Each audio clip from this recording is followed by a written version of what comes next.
Happy Father's Day. I thought this would be a good day to keep going with our series on the 10 Commandments and do number 5. Honor your father and mother so that your days will be long upon the earth. So everybody's got parents. Some people grew up with your biological parents, and other people grew up with folks that chose you to love specially, and some had parents who fit the picture of what parents should be, and they stayed by your side, and they shared resources with you, and they taught you what they knew, and they gave you what you needed, and they helped you become useful and joyful and compassionate in the world. Most of us had parents that were kind of like that and also had some rough edges. Some of us had parents with nothing but rough edges. Some parents stay for your whole growing up, and some leave, and some are taken from you. Some do a pretty good job, and some do real harm. So how do you go about honoring your mother and father? Well, the Hebrew word that's used in the book of Exodus is the word kabed, which means to give weight to. And that seems to mean to honor your mother and father means to act as if they matter,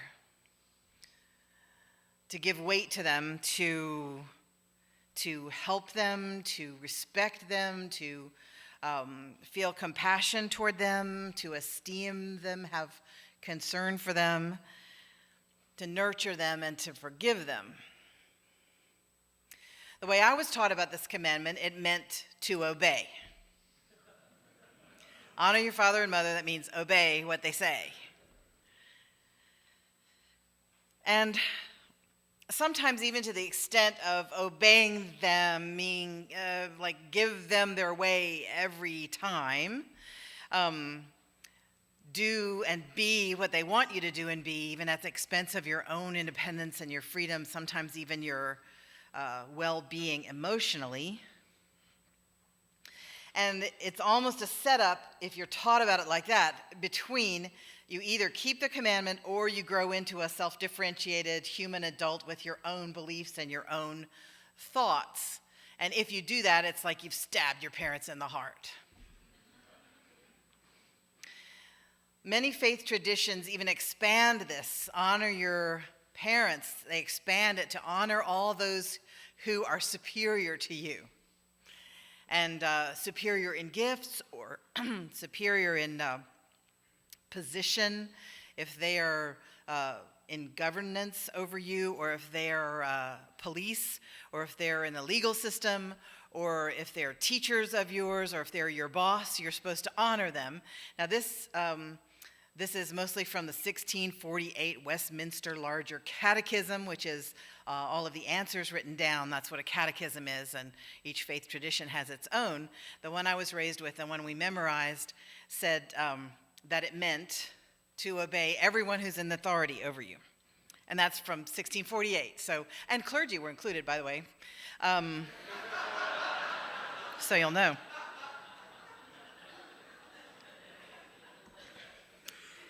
But that was the 1640s, and this is 2014, so it's kind of worn out. And it seems in that system, if you're a really good person, you're going to be really obedient to almost everybody. Then there was a psychologist named Stanley Milgram, and most of us learned about his experiments in school. Here's what he did.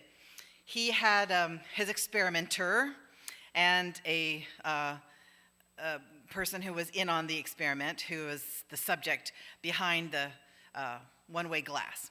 The students were told, we're giving this guy a quiz behind the one-way glass, and we're going to give him a little shock when he gets the wrong answer, and that way he'll get the right answer. He'll be more motivated to get the right answer. So the little shockometer was right by the student, and you could see the dial on it, and it was set around 2, and so the white-coated standing over you authority figure says, oh, that was a wrong answer, give him a little shock, and the student pushes a button, and the subject behind the glass jumps. As the thing goes on, you see the white-coated guy turn the dial up to 4, and the subject behind the one-way glass jumps even more, and the student presses the button and says, ow! The experimenter is impassive. The student is told, do it again. Push the button. Ow! Cranks the shockometer up. I know that's not technically what it's called, but I can't remember what it was really called. Turns it up to like 9 and says, shock him again. Well, by this time, the guy behind the one-way glass is screaming and begging for mercy, and the student is still obeying. Now, this experiment sent, if you'll excuse me, shockwaves through the nation, because it was the 60s, and people were just astonished that students would continue to obey this authority figure, even though they were obviously causing terrible pain to this poor guy behind the one-way glass. And everyone just knitted their brows and beat their breasts about, why are these students so obedient? And we began, knowing about this experiment, we began teaching our children a little bit differently. Most of us got big question authority bumper stickers and said to our children, trust your inner voice. And even if somebody gives you a direct order, you're allowed to trust your inner voice. And this was a decade or so after the Nuremberg trials, where all the people at the prison camps were saying, well, I was just following orders. And so the combination of this and Milgram made us really question this whole obedience thing. And we began to be a lot more, and by we, I mean many of us, began to be a lot more lenient about our children back-talking, which we now call negotiation.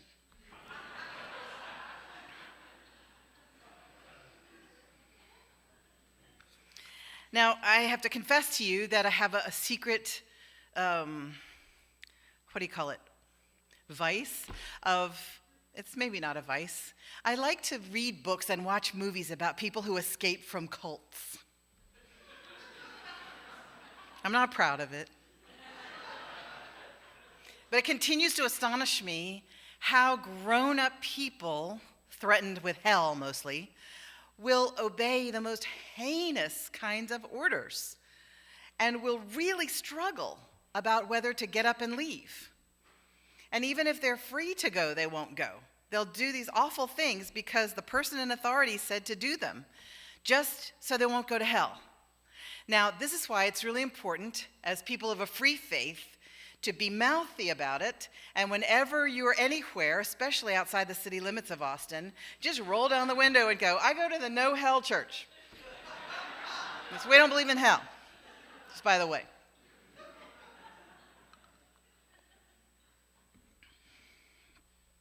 It's astonishing how many people still take it literally, and we cannot afford to be blasé about this or naive about how damaging that is. So, it doesn't mean to obey your parents. It has to do with making the lives of those who helped you, making their lives better. It has to do with saying thank you, with understanding them, with putting yourself in their shoes. It has to do with sending a note to the teacher who helped you. It has to do with being kind and compassionate to those who have sacrificed for us and loved us. It has to do with naming that part of you that is them. Now, a lot of times we see ourselves as very, very different from our parents. And yet, sometimes we're pretty much like them. We just don't like to see it, and it's a good way to start a fight in a partnership or a marriage to say, oh, just like your dad. That is really not fair fighting, just by the way. Now, sometimes you notice it, and sometimes you don't notice it yourselves because we're all blind to our own blind spots. But I loved watching one of my spiritual teachers. Her name is Byron Katie. She was working with this young man who was maybe 24, 25, and he had agreed to work with her in front of this whole conference group. She said, what is the trouble? And he said, my parents judge me. She said, tell me about it. He said, well, they don't like the music that I like, even though their music is so boring you can't even believe it. And they don't like the way I dress, even though, look at them, I mean, they're like a Pleasantville ad. They hate the way I've decorated my apartment. Even though you look at their house, it looks just like a hotel, like nobody even lives there. I just wish they would accept me for who I am. And she talks to him for a little while, and then she goes, so your parents judge you. Can we turn that around? Just that statement, can we turn it around? He goes, I wish my parents didn't judge me. She says, that's good. Turn that around a little bit more. I wish they did judge me. She says, good. There's another way it could be turned around. I wish I didn't judge my parents. Oh.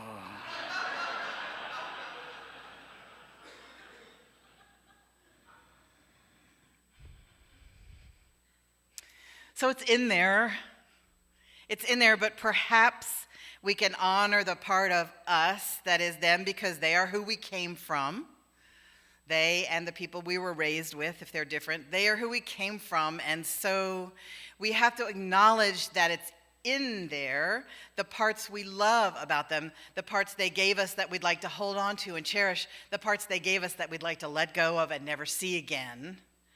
It's all in there, and so it's good, and we've talked about the shadow before, and we've talked about facing your own shadow and being comfortable. You don't have to love it, but you have to know it's there, these parts of you that you wish to disavow. It's like having a wasp in the room with you. If you ignore the wasp, you're more likely to sit on it by accident than if you keep track of where it is in the room. You won't get as ambushed by it. And so if you realize, that your dad maybe had a high risk tolerance, maybe he was just a daredevil and he used it to be a compulsive gambler, but maybe you could use it to start a business or to join the Peace Corps at age 50 or do something scary to you because you've got that little piece of him in there. Or maybe your mom, along with all her many wonderful qualities, was very negative and picky, and she could find out what's wrong with anything and complain. You couldn't take her to a restaurant without her going, oh, I could teach that chef how to make this corn chowder. Oh, my God, mine is much better than that. So that, maybe you could realize you've got that picky, complaining, negative, judgy thing in you, and you could go, oh, maybe I'm going to get a job as a systems analyst, and I'm going to go into a place, and I'll tell them everything that they're doing inefficiently, and it'll help them, and they'll pay me.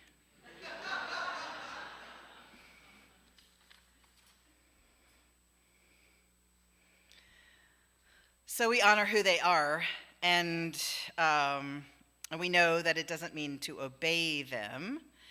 And we know that it means that really one of the best ways to honor them is to become a pretty well-functioning, compassionate, joyful person as much as we are able to. And then we have to look at ourselves as parents, those of us who are parents, and we have to say, I want my children not to turn out just like me, even though they probably will. So my best way as a parent to be with my children is to be the person I would like them to be, and then they'll turn out like me, and that'll be all good, instead of trying to be the person I am and then make them into something I think they should be, different from who I am. See what I'm saying? So Forgiveness is so important, and we have to forgive our parents. We have to begin to forgive our parents. Some of the things that they did are unforgivable, and we have to just stay away from them for our own mental stability. But sometimes we can forgive the things that they did. And as parents, we have to forgive ourselves because we've messed up our children. We're in the process of messing them up right now as we speak. But we're also giving them really good things, trying to give them good things. And so here's a letter of forgiveness one dad wrote.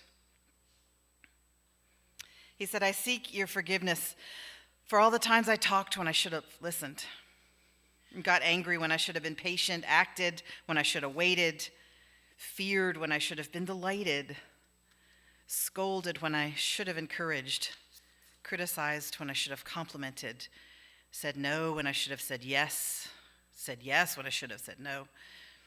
I've often tried too hard and wanted and demanded so much, and mistakenly sometimes tried to mold you into my image of what I wanted you to be rather than discovering and nourishing you as you emerged and grew. We're so afraid we're going to turn out like our parents, and then we're so afraid our children aren't going to turn out like us. I was talking to my older son one day, and I said, I'm trying to figure out how you're going to drive me crazy. He was about 13 at the time. I said, I know you're going to find a way to rebel, and I'm thinking if you wore mascara, that would kind of be fine with me. If you got piercings, that'd be okay. He said, oh, I know exactly how I would do it. And I said, how would you do it? He said, well, I'd become a Republican and date somebody whose dad was in the Klan.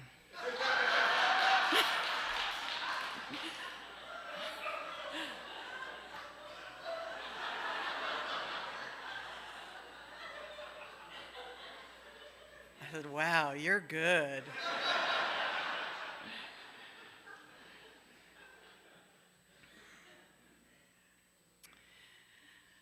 So our free faith urges us to seek our own truth, and our free faith urges us to teach that faith to our children, and our free faith urges us to celebrate them as they blossom into the people they are going to be, and our free faith urges us to shape them and mold them as we can, to influence them as we can, mostly by the power of attraction and being who we want them to be, not by the power of pushing them into being something we think they should be, and for us to honor our own parents, even if they're long, long gone, by being a loving, compassionate, joyful, generous person.